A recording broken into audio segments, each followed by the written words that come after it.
जी हां, इराक में फंसे भारतीयों का इंतजार सबको है देश में। यहां पर इराक में फंसे एक और भारतीय ने IBN7 से बात की। बिहार के नवादा में रहने वाले मोहम्मद इमरान फिलहाल इराक में फंसे हुए हैं। वो भारत वापस आना चाहते हैं, लेकिन उनका पासपोर्ट कंपनी के पास होने के चलते वो वापस नहीं आ पा रहे हैं। भारतीय दूतावास से भी उन्हें कोई मदद नहीं दी जा रही है। आप किस शहर में हैं इमरान? जी, हम अभी बसरा शहर के पास हैं। बसरा शहर के पास लुक ऑयल का एक वेस्ट कुरना ऑयल प्रोजेक्ट है, उसमें हम लोग काम कर रहे हैं, सैमसंग इंजीनियरिंग कंपनी के अंडर में। जी, और कितने यहाँ भारतीय हैं आपके साथ? कंपनी वाले कह रहे हैं कि जब वार यानी आपके नियर एकदम पहुंच जाएगा वार, तब हम आपको छोड़ेंगे, उससे पहले नहीं छोड़ेंगे। इमरान, आपके साथ वहां पे कितने भारतीय हैं? 1000। क्या आप लोग सब वापस भारत आना चाहते हैं? जी। आपके पासपोर्ट्स आपके पास हैं? नहीं, पासपोर्ट हमारे कंपनी के पास है। कल हमने बात किया कि आप कैसे भी हमको भेजो। जी, तो क्या कंपनी बोल रही है कि हम तो कंपनी कह रही है कि आपके जाने के लिए $2000 का इन्वेस्टमेंट है, वो $2000 आप दो, तब हम आपको भेजेंगे। क्या आपको ठीक समय पे सैलरी मिल रही है? जी, सैलरी तो देते हैं, हमारे अकाउंट में भेज देते हैं। जब मंथ पूरा होता है तो अकाउंट में भेज देते हैं, ठीक है। बट अभी हम लोग जाना चाह रहे हैं यहाँ से, तो कंपनी बोल रही है कि आप $2000 दो, तब हम आपको छोड़ेंगे। जी जी, और इंडियन एम्बेसी को हम लोग बार बार फोन कर रहे हैं, इंडियन एम्बेसी कोई हेल्प नहीं कर रही है हमारी। जी, तो क्या आपको बंधक बना के रखा हुआ है वहाँ पर? जी, एक तरह से हम लोग कंपनी के अंडर में बंधक हैं, क्योंकि यहाँ पे जो प्राइवेट सिक्योरिटी है कंपनी की, वो लोग हम लोगों को बिल्कुल हम लोग को प्रेशर बनाए हुए है कि तुम लोग कैसे भी काम करो, काम करना ही है तुम लोगों को। जी, वो हॉकी और लाठी लेके एकदम खड़े रहते हैं। अगर कोई भी 10 इंडियन आपस में बात करता है तो उसको तोड़ देते हैं कि नहीं, कोई किसी से बात नहीं करेगा, सब काम करो। दूतावास की तरफ से आपने संपर्क करने की कोशिश की या फिर उनकी तरफ से कोई संपर्क हुआ आपसे? नहीं, उन लोगों ने तो संपर्क नहीं किया, हमने खुद संपर्क किया, और एक बार नहीं कम से कम 20 बार किया है। और हम उनको 20 बार बोल चुके हैं कि देखिए हम लोग फंसे हैं, प्लीज आप हमको निकालो, क्योंकि अभी तक हम जिस एरिया में है इससे अभी थोड़ा दूरी पे है वार। तो हम लोग चाह रहे हैं कि वो वार यहाँ तक पहुंचे, उससे पहले हम निकल जाएं। जी। अभी कितने लड़के हमेशा सब रो रहे हैं, और एक लड़का तो एक दिन फांसी देने जा रहा था कि हम जब नहीं भेज रहे हम यहीं मर जाएंगे। हम लोगों ने जबरदस्ती उसको पकड़ा कि नहीं ऐसा मत करो, देखो कुछ ना कुछ सोल्यूशन निकलेगा। अपना गवर्नमेंट को भी हम लोग मेल किया है, कुछ ना कुछ वो लोग करेंगे। इमरान, आपके साथ जो वहाँ पे भारतीय हैं वो किस किस इलाकों से हैं, किन किन शहरों से हैं भारत के? जी, यहाँ पे लगभग इंडिया के सारे शहरों से, ज्यादातर बिहार से तो ज्यादातर हैं, और उसके बाद आंध्र प्रदेश से हैं, कुछ तमिल से हैं, और कुछ केरला से हैं। इमरान, क्या आप लोग अपने परिवार वालों से लगातार संपर्क में रहते हैं? जी, हमारे परिवार वाले तो फोन कर रहे हैं, लेकिन हम उनको एक्चुअल नहीं बता रहे हैं। हम उनको कह रहे हैं कि ठीक है हम सेफ हैं, कोई दिक्कत नहीं है। वो लोग क्योंकि न्यूज देख के वो लोग काफी घबराए हुए हैं, तो हम लोग नहीं चाहते हैं कि हमारे साथ वो लोग भी बहुत ज्यादा परेशान हो जाएं। तो इसलिए हम उन लोगों को जो है कि ये तसल्ली दे रहे हैं कि हम लोग कोशिश कर रहे हैं, आ जाएंगे, ठीक है। हम उनको ये नहीं बता रहे हैं कि हम इस तरह की सिचुएशन में हैं। भयंकर गृहयुद्ध झेल रहे इराक में 40 भारतीयों को अगवा कर लिया गया है। वो कहां है, किस हालत में है, ये ना उनके घर वालों को पता है, ना ही भारतीय सरकार को। बताया जा रहा है कि ये काम सुन्नी आतंकी संगठन ISIS का है। ये संगठन इराक की शिया हुकूमत के खिलाफ जंग छेड़ चुका है और इस जंग में विदेशियों को मोहरे की तरह इस्तेमाल करने की फिराक में है। इराक का ये संकट कई भारतीय परिवारों पर भारी पड़ गया है। करीब 40 भारतीयों को अगवा कर लिया गया है। इसके अलावा करीब 10,000 भारतीय इराक में फिलहाल मौजूद है, इसलिए कई भारतीय परिवार फिक्रमंद है। हमारे साथ फोन लाइन पर नसीमुद्दीन खान है। नसीमुद्दीन इराक में रहते हैं। नसीमुद्दीन, आप इराक में कहां रहते हैं? मैं इराक में लटक में हूँ। जी, आपकी आखिरी बार बात अपने घर वालों से कब हुई? मैं तो डेली बात कर रहा हूँ, आखिरी बात हुआ है सुबह। जी, नसीमुद्दीन, कितने लोग हैं आपके साथ वहां पर? क्या आप लोग वापस आना चाहते हैं? हाँ, हम लोग तो वापस आना चाहते हैं, मगर कंपनी बोली है कि अभी कुछ हालात इतना खराब नहीं हुआ है, जिस दिन सरकार में वो लोग सहाय कर देगा उस दिन मैं तुम लोग को वापस इंडिया भेज दूंगा। नहीं तो आप लोग को भी पता है कि हालात वहां पर कैसे हैं, तो आपके पासपोर्ट्स क्या आपके पास हैं? नहीं, पासपोर्ट सब कंपनी के पास है। आप किस कंपनी में काम करते हैं? मैं वेल्डर हूँ, वेल्डर की काम करता हूँ। और आपके साथ वहां पर कितने भारतीय हैं? करीब 30 अभी है। 32 से आज सुबह में 2 आदमी का फ्लाइट हुआ है, उनकी तबीयत खराब थी। एक का किडनी खराब हो गई, किडनी का में पत्थर हो गया था, दूसरे का टाइफाइड बुखार था, उसको वापस आज भेज दिया गया है, कंपनी भेज दिया है। तो आप लोग भी तैयारी कर रहे हैं क्या वापस आने की? हम लोग पूरी तरह तैयार है। यहाँ तक कि कंपनी के जो हेड बैठी है ना, वो इंजीनियर, वो बोल दिया है कि तुम लोग तैयार रहना, जब भी कुछ ज्यादा सिचुएशन गड़बड़ होगा तो हम तुम लोग को कभी भी भेज सकता हूँ। तो क्या आप सिचुएशन गड़बड़ होने का इंतजार कर रहे हैं या फिर उससे पहले आना चाहेंगे? हम लोग तो ऑलरेडी अभी भी तैयार है कि आज भेज देगा, आज हम लोग चले आएंगे।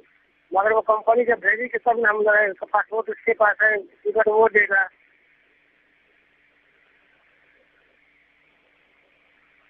हेलो जी, तो हम आप अपने दर्शकों को दिखा दें, ये फोटोग्राफ्स हम आपको दिखा रहे हैं। ये जो भारतीय अगवा हुए हैं, 40 भारतीय, उनके अगवा होने से सिर्फ एक दिन पहले की फोटोग्राफ्स हैं। ये आप देख सकते हैं फोटोग्राफ्स में कि ये काम कर रहे हैं और उसी के एक दिन बाद इनको अगवा कर लिया जाता है। इन 40 भारतीयों को कहां है ये जानकारी किसी के पास नहीं है। किसने इनको किडनैप किया ये भी जानकारी भारतीय सरकार के पास या फिर किसी के पास भी नहीं है।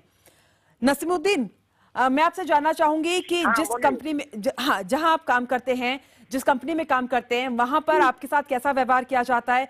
क्या आप कितने टाइम से वहां पर रह रहे हैं? मैं करीब 2012 में 2 अक्टूबर 2012 को मैं आया था यहाँ। जी, यहाँ का भी हालात फिलहाल है, ज्यादा तो बगदाद में उधर जो हो रहा है ना, उधर ही ज्यादा सिचुएशन खराब है। इधर अभी कोई बात नहीं है, कंपनी भी अभी ठीक ठाक से रख रही है, कोई बात में तकलीफ नहीं दे रही है। कंपनी तकलीफ नहीं दे रही है, लेकिन आपको हालात वहां पता है, तो अभी आपको नहीं आना है भारत?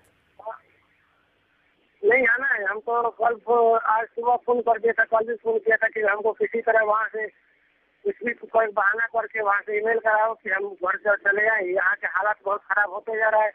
और 2-4 दिन पहले तो सब इराकी लोग तो बहुत इसको नॉर्मल ले रहे थे बात, ये सब थोड़ा छोटा मोटा बात है।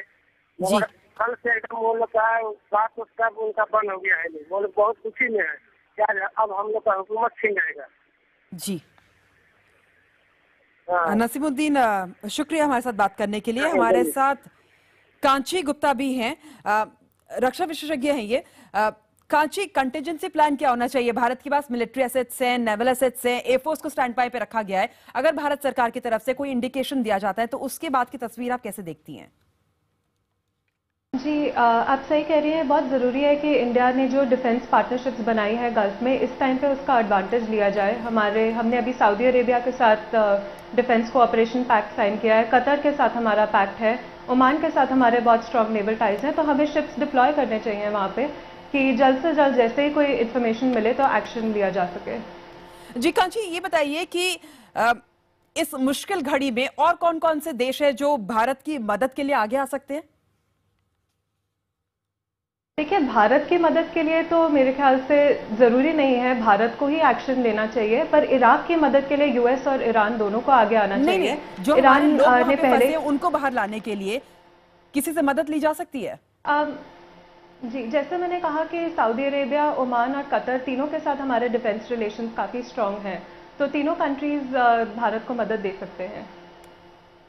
जी, और कांची, अमेरिका के तरफ से भी अनिच्छा जाहिर की गई है कि एयर स्ट्राइक्स नहीं की जाएंगी, मिलिट्री इंटरवेंशन ना किया जाए, क्योंकि चेताया गया है उनके वहां पे तरफ से, मिलिट्री लीडर्स की तरफ से, कि अगर कोई भी गलत कदम, एक बहुत बड़ी गलती हो सकती है। तो ऐसे में शांति बहाली की तरफ आप कैसे देखती हैं कि शांति बहाल वहां पे कैसे की जाए?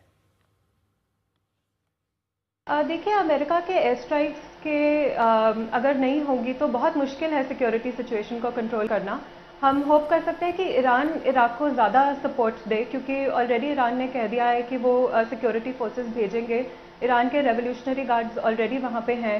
कुछ बसीज जो ईरान के पैरामिलिट्री फोर्सेस हैं वो भी इराक में हैं। तो इराक को सिर्फ इसी से सपोर्ट मिल सकती है। प्राइम मिनिस्टर नूरी अल मलिकी का सिटीजन से अपील करना ये एक बहुत बड़ा इंडिकेशन है कि उनके पास और कोई रास्ता नहीं है इस टाइम पे। जी, हमारे साथ फोन लाइन पर परमिंदर भी जुड़ चुके हैं। परमिंदर, आप कहां से बोल रहे हैं? हम नजब से बोल रहे हैं जी, इराक नजब से बोल रहे हैं जी। वहां पर आपके साथ कितने लोग हैं भारतीय? हेलो जी, मैं आपको सुन सकती हूँ। आप हमारे साथ में यस जी बोलिए। 6 आदमी है, 6 आदमी है हमारे साथ। यस हेलो जी, 6 क्या आदमी है जी हमारे साथ में। जी, क्या आप लोग भी वापस आना चाहते हैं? जी जी, अभी तो फिलहाल जहाँ पे माहौल बिल्कुल ठीक है, इधर कोई मुश्किल नहीं है। और आपके पासपोर्ट्स आपके पास हैं? हाँ जी, पासपोर्ट्स आपके? हमारे पासपोर्ट हमारे साथ में है। कंपनी का हमारा बेल्जियम का है, कूप इंटरनेशनल है। जी जी जी। आपने देखा कि इराक के बाकी शहरों में कैसे हालात हैं अभी, तो आप अभी इंतजार करेंगे या वहीं रहेंगे?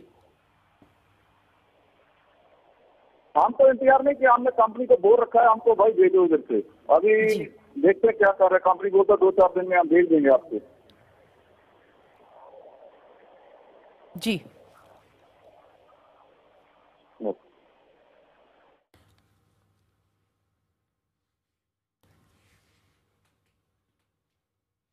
जी, बहुत बहुत शुक्रिया परमिंदर हमारे साथ बात करने के लिए। और क्या अगर आपके अपने भी इराक में फंसे हुए हैं तो आप भी हमें फोन कर सकते, जानकारी दे सकते हैं, हमसे बात कर सकते हैं, अपनी बात IBN 7 पर रख सकते हैं। हमारे फोन नंबर्स लगातार हमारे टेलीविजन स्क्रीन में फ्लैश कर रहे हैं, तो आप अपनी बात कर सकते हैं, हमें फोन भी कर सकते हैं। इसी के साथ वक्त एक छोटे से ब्रेक का, तुरंत लौटते हैं।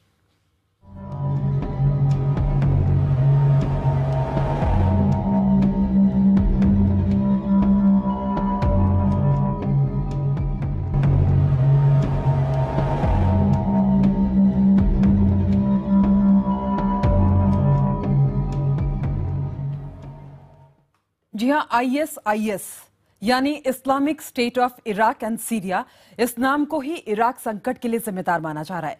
इस कट्टर संगठन का मकसद सुन्नी इस्लामिक राज्य कायम करना है।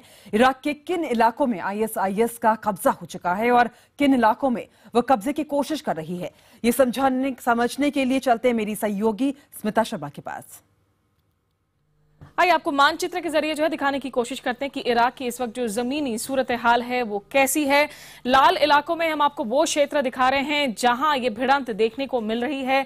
जो सुन्नी मिलिशिया है जिसे ISIS या फिर Islamic State of Iraq and Levant के नाम से हम जानते हैं, उन्होंने जो जंग छेड़ रखी है। अगर मोसुल की बात करें, मोसुल जहां से कि 40 भारतीय कर्मचारी जिन्हें अब अपहरण करने की खबर पर पुष्टि कर दी है विदेश मंत्रालय ने। तिक्रित शहर की बात करूं, यहां पर 46 भारतीय नर्सेज फंसी हुई हैं। हालांकि उनसे अंतर्राष्ट्रीय रेड क्रिसेंट ने संपर्क साधा है और सभी नर्सेज जो हैं सुरक्षित मानी जा रही है। इनमें से कई नर्सेज हैं जो कहा जा रहा है भारत इस वक्त वापस लौटना भी नहीं चाह रही हैं। राजधानी बगदाद के साथ साथ अगर आप बैजी को भी देखें, जो ईरान की सीमा से सटा हुआ है, बैजी जहां पर सबसे बड़ी जो तेल रिफाइनरी है इराक की, उस पर जिस तरीके से धावा बोलकर आज उसे कट ऑफ कर दिया गया। कुल मिलाकर सीरिया, जॉर्डन और जो भी दूसरे देश हैं जिनके साथ इराक के सीमा सटे हुए हैं, एक बड़ा अंतर्राष्ट्रीय कलेक्टिव अंतर्राष्ट्रीय फेलियर के तौर पर देखा जा रहा है इस पूरे के पूरे हमले को। और इराक में अगवा हुए ज्यादातर नौजवान पंजाब के हैं। जाहिर है पंजाब सरकार के लिए ये चिंता का विषय है। इस खबर के आने के बाद पंजाब के मुख्यमंत्री प्रकाश सिंह बादल तुरंत दिल्ली पहुंचकर विदेश मंत्री सुषमा स्वराज से मिले, उनसे बात की। हमारी सहयोगी रूपाश्री ने। सर, आज एक बहुत दुखद खबर आई है इराक से, जहां पर 40 लोगों की किडनैपिंग हुई है और मिनिस्ट्री ऑफ एक्सटर्नल अफेयर्स कह रहे हैं कि उनको रैंसम की कोई खबर नहीं। तो काफ़ी सारे लोग पंजाब के हैं, तो इसके ऊपर क्या कहना है आपको? देखिए जी, जब मुझे पता लगा तो पंजाब से मैं अभी आया हूँ कि यहाँ आकर सुषमा स्वराज जी को मिलूँ और उनसे सारी बात डिस्कस करूँ और जो पंजाब के लोगों की एंग्जाइटी है वो उनको बताएं। इसलिए अभी मैं जा रहा हूँ, 1 मिनट में आपसे मिलने के बाद I am going to Sushma Swaraj. वैसे उनका पहले मुझे वहाँ टेलीफोन गया था कि उस वक्त सिचुएशन मेरे ख्याल थोड़ी सी और थी, अब और है कि मैं सारा देख रही हूँ, I am trying my level best. तो लेकिन मुझे फिर मैंने समझा कि बेटर कि मैं दिल्ली जाऊँ। I have just come from Chandigarh to Delhi. अभी उनको अभी मिलने जा रहा हूँ। सर, अंडर सच सर्कमस्टांसेस, ऐसी जब सर्कमस्टांसेस हों तो क्या कर सकती है आपकी सरकार? सेंट्रल गवर्नमेंट ही कर सकती है जी, क्योंकि अपने जो वहाँ के एम्बेसीज हैं, जो हो रहा है जिस तरह भी है, they know it better. Punjab government तो जो वहाँ कर रही है, मैंने चीफ सेक्रेटरी साहब की ड्यूटी लगाई है कि एक एक घर में जाओ, अगर किसी का कोई टेलीफोन आता है बच्चे का वहाँ से किसी पेरेंट्स को या कोई और, तो उसको हमें बताएं ताकि इसको जितना हम कर सकते हैं करें। और ISIS यानी Islamic State of Iraq and Syria, इस नाम को ही इराक संकट के लिए जिम्मेदार माना जा रहा है। इस कट्टर संगठन का मकसद सुन्नी इस्लामिक राज्य कायम करना है, लेकिन क्या सिर्फ इस संगठन को ही दोषी ठहराना सही है? कहीं ना कहीं इसके पीछे इराक को लेकर अपनाई गई अमेरिकी नीतियों भी जिम्मेदार हैं। देखिए ये रिपोर्ट।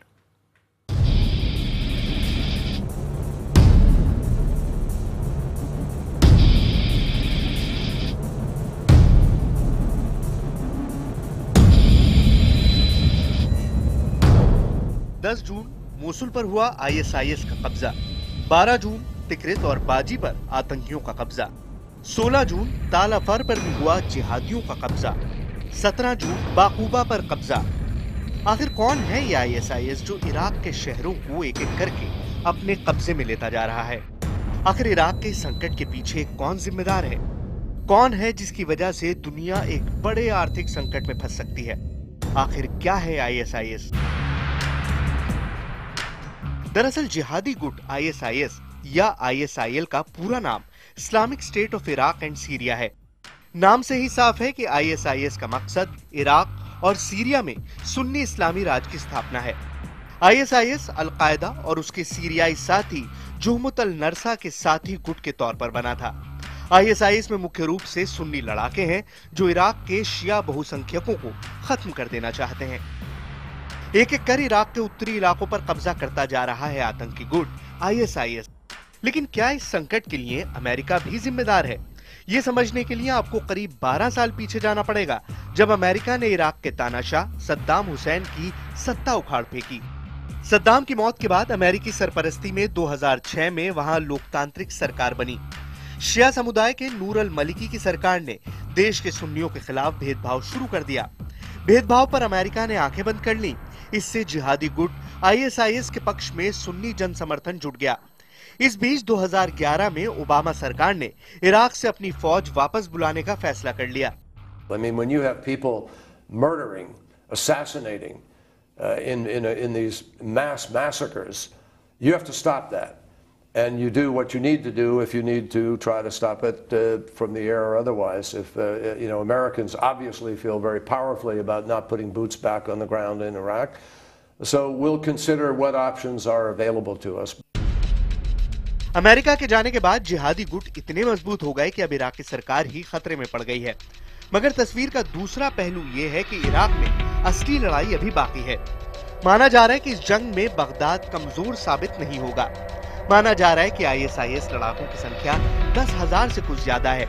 वहीं 2.5 लाख सैनिकों वाली इराकी सेना के साथ पुलिस की ताकत भी है। इराकी सेना के पास टैंक, हेलीकॉप्टर्स और लड़ाकू विमान भी है। लेकिन इराकी सेना में शिया और सुन्नी दोनों ही समुदाय के सैनिक हैं। माना जा रहा है कि मोसुल पर जब ISIS ने हमला किया तब इराक के सुन्नी सैनिकों ने ऐसी सरकार के लिए लड़ना सही नहीं समझा जो उनके समुदाय को दबाना चाहती है। फिर भी हवाई ताकत के बल पर फलूजा में इराकी हेलीकॉप्टर्स ने अपनी कार्रवाई में 200 ISIS लड़ाकों को मार गिराया था। अब नजरें इराक सरकार की अगली कार्रवाई पर हैं। Bureau report, IBN 7। और इसी के साथ वक्त एक छोटे से ब्रेक का, तुरंत लौटते हैं।